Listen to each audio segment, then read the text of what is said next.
Hello friends, good afternoon. कैसे हैं आप सब? आशा करते हैं आप सब अच्छे होंगे। तो फ्रेंड्स, जैसा कि आप जानते हैं कि हम पढ़ रहे हैं एनसीईआरटी क्लास 7 ज्योग्राफी। आज हम पढ़ेंगे थर्ड चैप्टर, जिसका फर्स्ट और सेकंड चैप्टर हम पहले से पढ़ चुके हैं। तो चलिए हम शुरू करते हैं। थर्ड चैप्टर का नाम है हमारी बदलती पृथ्वी।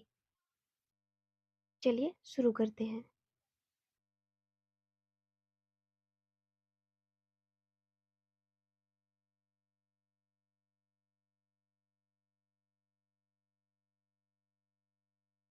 स्थल मंडल स्थल मंडल अनेक प्लेटों में विभाजित है, जिन्हें हम स्थलीय मंडलीय प्लेट कहते हैं। आपको यह जानकर आश्चर्य होगा कि ये प्लेट हमेशा धीमी गति से चारों तरफ घूमती रहती हैं। प्रत्येक वर्ष केवल कुछ किलोमीटर के लगभग पृथ्वी के अंदर पिघले हुए मैग्मा में होने वाली गति के कारण ऐसा होता है। पृथ्वी के अंदर पिघला हुआ मैग्मा एक वृत्तीय रूप में घूमता रहता है, जैसा कि क्रियाकलाप में दिखाया गया है। चलिए हम आगे देखते हैं।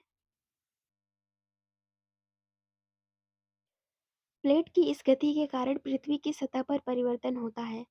पृथ्वी की गति को उन बलों के आधार पर विभाजित किया गया है जिनके कारण ये गतियां उत्पन्न होती हैं। जो बल पृथ्वी के आंतरिक भाग में घटित होते हैं उन्हें हम अंतर्जनित बल कहते हैं। यानी जो बल पृथ्वी के आंतरिक भाग में घटित होते हैं लगते हैं उन्हें हम अंतरिजनित बल कहते हैं, यानी एंडोजेनिक फोर्स कहते हैं। जो बल पृथ्वी की सतह पर उत्पन्न होते हैं उन्हें हम बहिर्जनिक बल कहते हैं। चित्र संख्या 3.1 में दिखाया गया है। अंतर्जनित बल कभी कभी आकस्मिक गति उत्पन्न करते हैं तो कभी धीमी गति। भूकंप एवं ज्वालामुखी जैसी आकस्मिक गति के कारण पृथ्वी की सतह पर अत्यधिक हानि होती है। यानी भूकंप और ज्वालामुखी के कारण पृथ्वी पर अत्यधिक हानि होती है। चलिए हम अब आगे देखते हैं। यहाँ पे एक फ्रेम के माध्यम से दिखाया गया है, तो हम इसको देख लेते हैं। यानी पृथ्वी की गतियां दो प्रकार से होती हैं, एक आंतरिक बल के द्वारा, एक बाह्यजनिक बल के द्वारा। तो यहाँ पे यह दो प्रकार का होता है। यहाँ पे पटल विरूपण बल, उसके बाद आकस्मिक बल। तो आकस्मिक बल के अंतर्गत भूकंप आता है, ज्वालामुखी, भूस्खलन।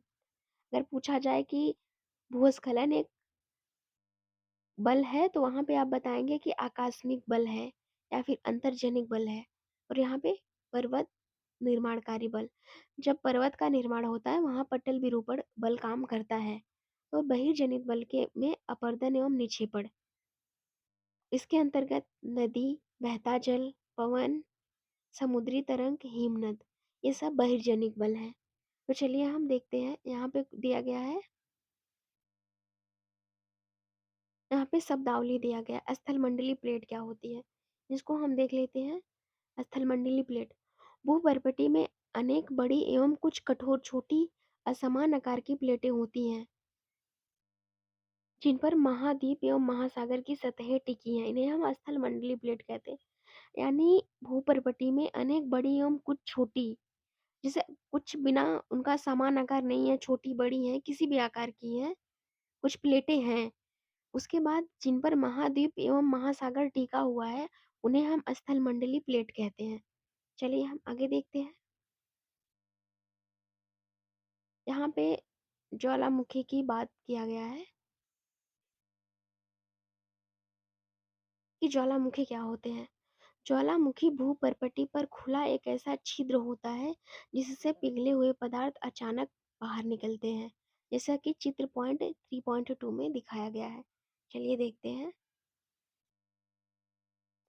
यहाँ पे दिखाया गया है ज्वालामुखी क्या होते हैं।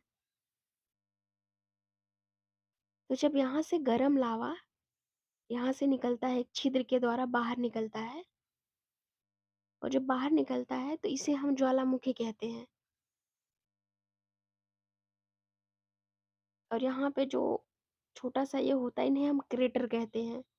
इसके बाद जब लावा वहां से मतलब सीधे नहीं निकल पाता है, कहीं इधर से इस साइड से निकल जाता है, तो उन्हें हम निकासवेट कहते हैं। और ये आपकी हो गई परपटी मेंटल, ये पृथ्वी की जो अगले चैप्टर में भी हमने पढ़ा, पिछले चैप्टर में पर्पटी और मेंटल के बारे में पृथ्वी की परत है।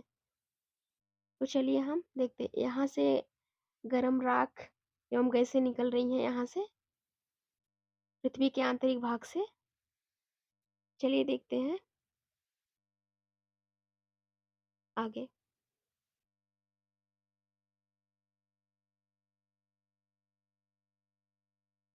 इसी प्रकार स्थलमंडलीय प्लेटों के गति करने पर पृथ्वी की सतह पर कंपन होता है।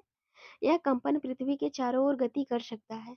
इस कंपन को भूकंप कहते हैं। यानी प्लेटों के गति करने पर पृथ्वी की सतह में कंपन होता है और यह कंपन पृथ्वी के चारों ओर गति कर सकता है, जिन्हें हम भूकंप कहते हैं। भूपर्पटी के नीचे वह स्थान जहाँ भूकंप आरंभ होता है, यानी भूपर्पटी के नीचे स्थान जहाँ से भूकंप प्रारंभ होता है, उसे हम उद्गम केंद्र कहते हैं। जहाँ से भूकंप आरंभ होता है उसे उद्गम केंद्र कहा जाता है। उद्गम केंद्र के भू सतह पर उसके निकटतम स्थान को अधिकेंद्र कहते हैं। उसके निकटतम स्थान को हम अधिकेंद्र कहते हैं। अधिकेंद्र से कंपन बाहर की ओर तरंगों के रूप में गमन करती है। जब कंपन बाहर की तरफ होता है तो तरंगों के रूप में होता है। अधिकेंद्र के निकटतम भाग में सर्वाधिक हानि होती है।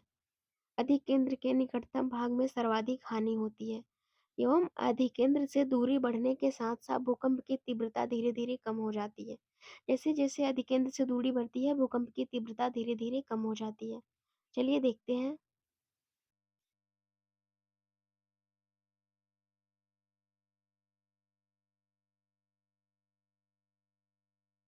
यहाँ पे अधिकेंद्र के बारे में बताया है।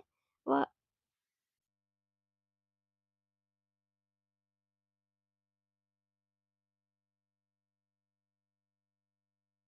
वह स्थान जहाँ भूकंप उत्पन्न होता है वह स्थान जहाँ भूकंप उत्पन्न होता है वह भूकंपीय ऊर्जा उद्गम केंद्र कहलाती है। यहाँ से जहाँ से भूकंप उद्गम होता है, भूकंप का, उसे हम उद्गम केंद्र कहते हैं। ये हो गई प्लेट की सीमा। उसके बाद यहाँ पे जैसे भूकंप बाहर आता है, भूकंप जब उद्गम केंद्र से बाहर आता है, इसे हम अधिकेंद्र कहते हैं। अधिकेंद्र। भूकंपी तरंग सभी दिशाओं में बाहर की ओर निकलती हैं। भूकंपी तरंगें सभी दिशाओं में बाहर की तरफ निकलती हैं। यहाँ देखते हैं, क्या आप जानते हैं भूकंपी तरंगें 3 प्रकार की होती हैं। यहाँ देख लेते हैं भूकंपी तरंग कितने प्रकार के होते हैं। पी तरंगे या अनुदैर्ध्य तरंगे, यस तरंगे अथवा अनुप्रस्थ तरंगे, यल तरंगे अथवा पृष्ठीय तरंगे। इन तरंगों के गुणधर्म विश्वकोश से ज्ञात करने का प्रयास कीजिए। चलिए हम अब आगे देखते हैं।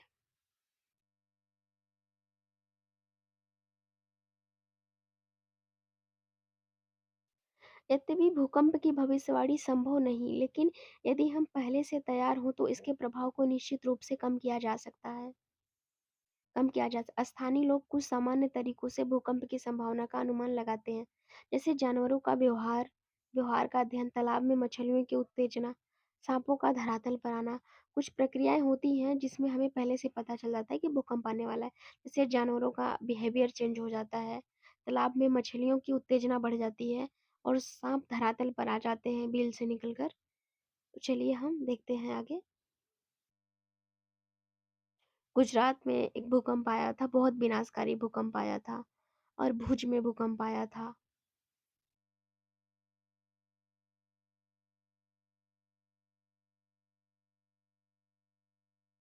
26 जनवरी 2001 को भुज शहर में रिएक्टर स्केल की पर क्षमता 6.9 नापी गई थी। यहाँ पर एक भीषण भूकंप आया गया था। चलिए यहाँ पे देखते हैं, क्या आप जानते हैं कि भूकंप मापक एक यंत्र से किया जाता है जिसे भूकंप लेखी कहते हैं। यानी भूकंप को मापने के लिए जिस यंत्र का प्रयोग किया जाता है उसे हम भूकंप लेखी कहते हैं। भूकंप की तीव्रता रिएक्टर स्केल पर मापी जाती है और जिस भूकंप की तीव्रता 2.0 होती है या उससे कम होती है, उसका प्रभाव नहीं के बराबर होता है। उसका प्रभाव नहीं के बराबर होता है। इस भूकंप की तीव्रता 5 होती है, वह वस्तुओं के गिरने के से क्षति पहुंचा सकता है। जिस भूकंप की तीव्रता 6 होती है अथवा उससे अधिक होती है, वह बहुत ही शक्तिशाली भूकंप होता है। जिसकी तीव्रता 7 7 अथवा अधिक होती है, वह सर्वाधिक शक्तिशाली भूकंप माना जाता है, जिसमें बहुत अत्यधिक जान माल की हानि होती है। अब कुछ भूकंप से बचाव की तैयारी कैसे करनी चाहिए, हम इसको देख लेते हैं, बहुत ज़रूरी है।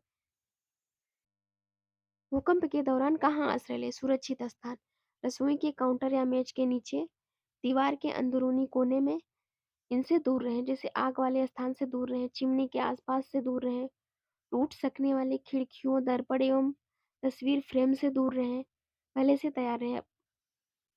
और ये सब चीज़ें अपने जैसे अगल-बगल के लोग हैं उनको भी बताएँ कि कैसे हमें भूकंप से बचने के लिए क्या करना चाहिए, क्या नहीं करना चाहिए, जागरूकता बहुत ज़रूरी है। चलिए अब आगे देखते हैं। मुख्य स्थलाकृतियाँ क्या-क्या बनती हैं?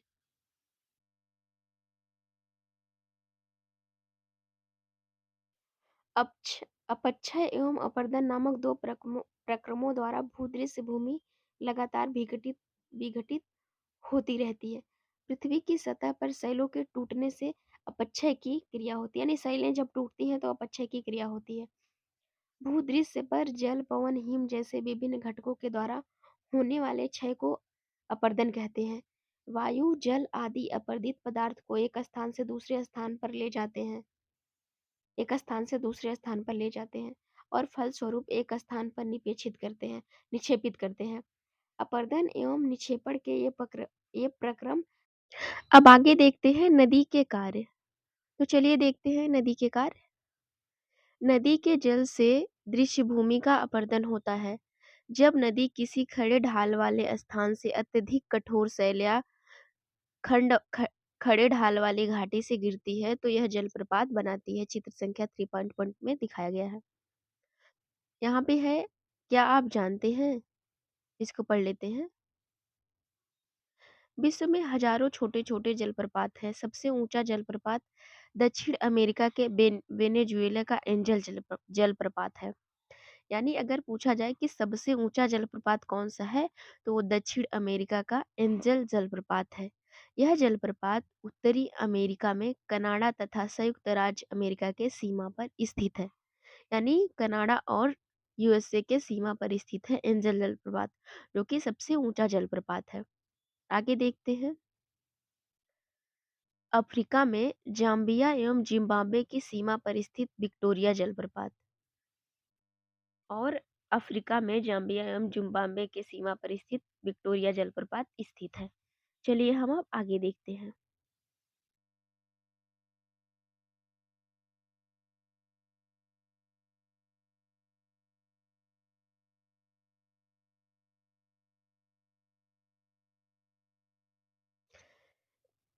जब नदी में जा जब नदी मैदानी क्षेत्र में प्रवेश करती है तो वह मोड़दार मार्ग पर बहने लगती है। नदी के इन्हीं बड़े मोड़ों को विसर्प कहते हैं। जब नदी मैदानी क्षेत्र में प्रवेश करती है तो वह मोड़दार मार्ग में बहने लगती है और इन्हीं बड़े मोड़ों को हम विसर्प कहते हैं। इसके बाद विसर्पों के किनारों पर लगातार अपरदन एवं निक्षेपण शुरू हो जाता है। विसर्प लूप के सिरे विसर्प लूप के सिरे निकट आते जाते हैं। समय के साथ विसर्प लूप नदी से कट जाते हैं। यहाँ पे ये कट जाते हैं और एक अलग झील बनाते हैं जिसे हम चाप झील कहते हैं। जब विसर्प लूप नदी से कट जाते हैं और एक अलग झील बना लेते हैं, उन्हें हम चाप झील कहते हैं। कभी-कभी नदी अपने तटों से बाहर बहने लगती है। फलस्वरूप निकटवर्ती क्षेत्रों में बाढ़ आ जाती है। बाढ़ के कारण नदी के तटों के निकटवर्ती क्षेत्रों में महीन मिट्टी एवं अन्य पदार्थ का निक्षेपण करती है।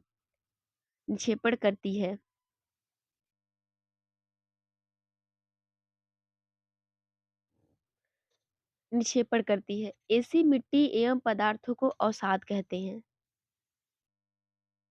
बाढ़ के कारण जब नदी के तटों के निकटवर्ती क्षेत्रों में महीन मिट्टी एवं अन्य पदार्थों का निक्षेपण नदी करती है, तब ऐसी मिट्टी एवं पदार्थों को हम अवसाद कहते हैं।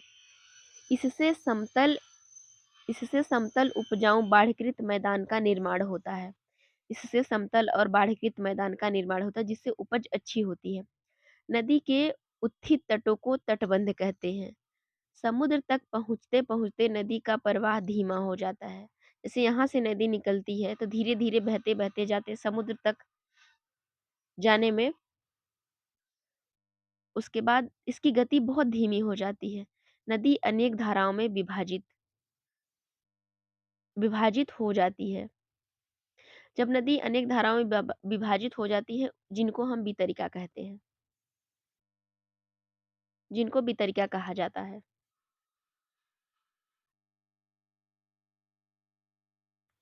यहाँ नदी इतनी धीमी हो जाती है कि यह अपने साथ लाए गए मलबे का निक्षेपण करने लगती है। इतनी धीमी हो जाती है कि अपने साथ लाए गए मलबे का निक्षेपण करने लगती है। प्रत्येक वितरिका अपने मुहाने का निर्माण करती है। सभी मुहानों के अवसादों के संग्रह से डेल्टा का निर्माण होता है। डेल्टा का जैसे पूछा कई बार पूछा जाएगा कि डेल्टा का निर्माण कैसे होता है, तो हम बताएँगे कि अवसादों के संग्रह से, नदियों के मुहाने के अवसादों के संग्रह से डेल्टा का निर्माण होता है। चलिए देखते हैं।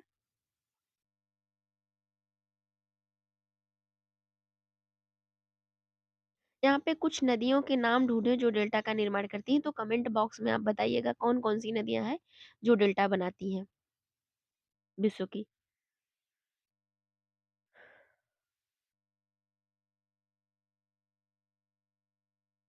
यहाँ पे जितना हमने पढ़ा कि चाप झील का निर्माण क्या होता है, जब नदी चलते-चलते एक उसका तट खंड अलग होकर अलग झील का निर्माण कर लेता है, उन्हें हम चाप झील कहते हैं।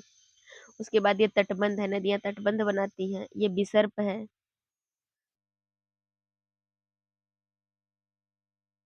और नदियों द्वारा जैसे निर्मित स्थलाकृतियों के बारे में अगर पूछा गया, तो वहाँ पे मान लीजिए 3-4 ऑप्शन दे दिया गया।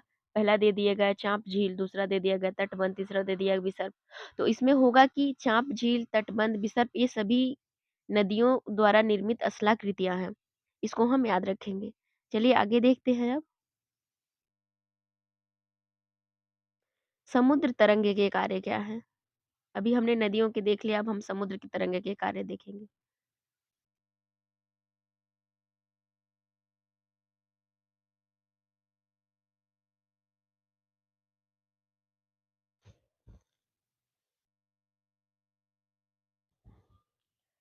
समुद्री तरंग के कार्य।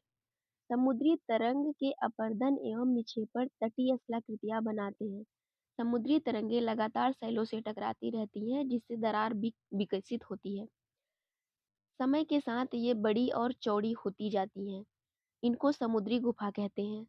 जब ये तरंगें बड़ी और चौड़ी होती जाती हैं, जब ये दरार बड़ी और चौड़ी होती जाती है, इनको हम समुद्री गुफा कहने लगते हैं।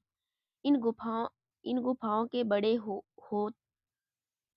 होते जाने पर इनमें केवल छत ही बचती है। जैसे-जैसे ये बड़ी होती जाती है, लास्ट में होता है क्या कि सिर्फ़ इनमें छत बचती है। जब ये छत बचती है जिन्हें हम तटीय मेहराब कहते हैं। इसमें फ्रेंड्स बहुत छोटी-छोटी चीज़ें दी गई हैं, बहुत फैक्ट दिया गया है। तो अगर आपको बेसिक नहीं पता रहेगा, तो जब आपको क्लास में मान लीजिए कहीं कोचिंग करेंगे, पढ़ाया जाएगा, तो उसमें जब कोई समुद्री गुफा की बात करेगा, तटीय मेहराब की बात करेगा, चाप झील की बात करेगा, तो उसमें आपको समझ में नहीं आएगा। इसलिए आप पहले से एनसीईआरटी प्रिपेयर कर लीजिए बढ़िया से। तो इसमें जो छोटी-छोटी चीज़ें हैं, आपकी क्लियर रहेंगी, तो जब कोई बात करेगा टॉपिक से रिलेटेड, तो आपको समझ में आएगा कि हाँ, ये इसकी बात चल रही है। और एनसीईआरटी को कम से कम 1 बार नहीं, कम से कम इसको 8 से 9 बार, 10 बार, जितनी बार आप पढ़े रहेंगे, आपको नई चीज़ें ज़रूर सीखने को कुछ न कुछ मिलेंगी। तो ये छोटी-छोटी चीज़ें हैं, आप इसको नोट्स बना सकते हैं, शॉर्ट नोट्स बना सकते हैं, याद रख सकते हैं। ताकि आपको आगे काम चले। इससे आपका सिलेक्शन का जो एक होता नहीं है बैकग्राउंड, बैकग्राउंड तैयार हो जाएगा इससे आपका जो पीछे की चीज़ें आपको नहीं पता हैं, एक बेसिक कंप्लीट हो जाएगा एनसीईआरटी के द्वारा आपका। चलिए देखते हैं, जिससे तटीय मेहराब बनते हैं। लगातार अपर्दन छत को भी तोड़ देता है। जैसे अगर लगातार अपर्दन हो रहा है तो वो छत को भी जो बची हुई छत थी उसको खत्म कर देता है। तो केवल दीवारें बचती हैं। दीवार जैसी इन आकृतियों को हम स्टैक कहते हैं। समुद्री जल के ऊपर लगभग ऊर्ध्वाधर उठे हुए ऊंचे शैली तटों को समुद्र भृगु कहते हैं। यानी समुद्री जल के ऊपर लगभग ऊर्ध्वाधर उठे हुए जो शैली तट होते हैं उन्हें हम समुद्री भृगु कहते हैं। समुद्री किनार समुद्री तरंगे किनारों पर अवसाद जमा कर समुद्री पुलिन का निर्माण करती हैं। अब हम आगे देखेंगे कि हिमनद के कार्य क्या होते हैं। चलिए आगे बढ़ते हैं।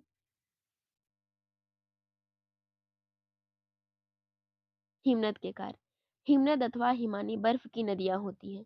हिमनद अपने नीचे नीचे की कठोर चट्टानों से गुलाष्म मिट्टी और पत्थरों को अपरदित कर देती है। गुलाष्म मिट्टी एवं पत्थरों से भूदृश्य का अपरदन करती है। हिमनद गहरे गर्तों का निर्माण करते हैं। पर्वतीय क्षेत्र में बर्फ पिघलने से उन गर्तों में जल भर जाता है और वे सुंदर झील बन जाते हैं। हिमनद के द्वारा लाए गए पदार्थ जैसे छोटे बड़े सैल रेत एवं तलछट मिट्टी निक्षेपित होते हैं। ये निक्षेप हिमनद हिमोड़ का निर्माण करते हैं। जैसे छोटे बड़े सैल रेत एवं तलछट मिट्टी निक्षेपित होते हैं, ये निक्षेप हिमनद हिमोड़ का निर्माण करते हैं। आगे देखते हैं पवन के कार्य। क्या आपने कभी रेगिस्तान देखा है? बालू के टिब्बों में कुछ चित्र एकत्र करने का प्रयास कीजिए। यहाँ पे जो दिया गया है इसकी बात कर रहा है। रेगिस्तान में पवन अपरदन एवं निक्षेपण का प्रमुख कारक है। रेगिस्तान में आप छत्रक के आकार के सेल देख सकते हैं, जिन्हें सामान्यतः छत्रक सेल कहा जाता है। यानी रेगिस्तान में जो छत्रक आकार के सेल होते हैं उन्हें हम छत्रक सेल कहते हैं। पवन सेल के ऊपरी भाग को अपेक्षा निचले भाग को आसानी से काटती है, इसलिए सेल चक्र के आधार पर संकीर्ण एवं शीर्ष विस्तृत होते हैं। पवन चलने पर यह अपने साथ रेत को एक स्थान से दूसरे स्थान पर पहुंचाती है। जब पवन का बहाव रुकता है तो यह रेत गिरकर छोटी पहाड़ी बनती है। इनको बालू टिब्बा कहते हैं। यानी जब पवन का बहाव रुकता है तो यह रेत रेत गिर जाती है। जब यह रेत गिर जाती है तो छोटी सी पहाड़ी बन जाती है। इसी छोटी पहाड़ी को हम बालू टिब्बा कहते हैं। जब बालू कण महीन एवं हल्के होते हैं, वायु उनको उठाकर अत्यधिक दूर ले जाती है। ये बालू कण विस्तृत क्षेत्र में निक्षेपित हो जाते हैं, तो इसे हम लोयस कहते हैं। चीन में विशाल लोयस के निक्षेप पाए जाते हैं।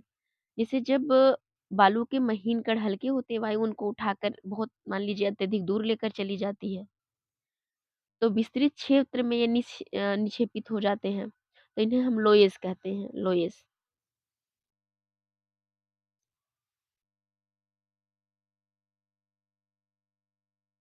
तो अब आगे दिया गया है अभ्यास प्रश्न। अभ्यास प्रश्न दिया गया है। ये कुछ छोटे छोटे क्वेश्चन हैं जिनको हम अभी देख चुके हैं। तो ये पैराग्राफ से आपका हो जाएगा।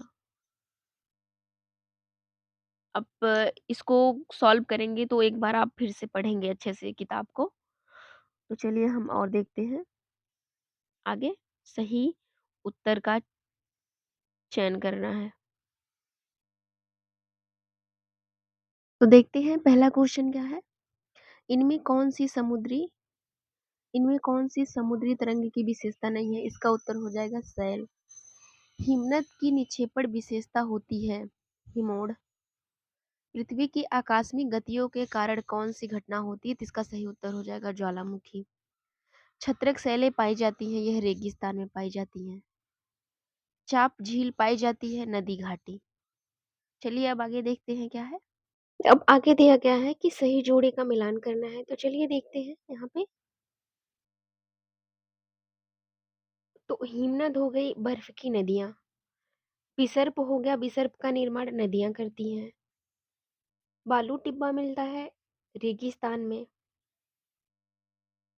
और जलप्रपात होता है कठोर संस्तर शैल। भूकंप होता है पृथ्वी का कंपन, वहां पे पुलिन होता है समुद्री तट। तो फ्रेंड्स अब हम मिलते हैं अगले वीडियो में। आज तक आज इतना ही। तो फ्रेंड्स, अगर आप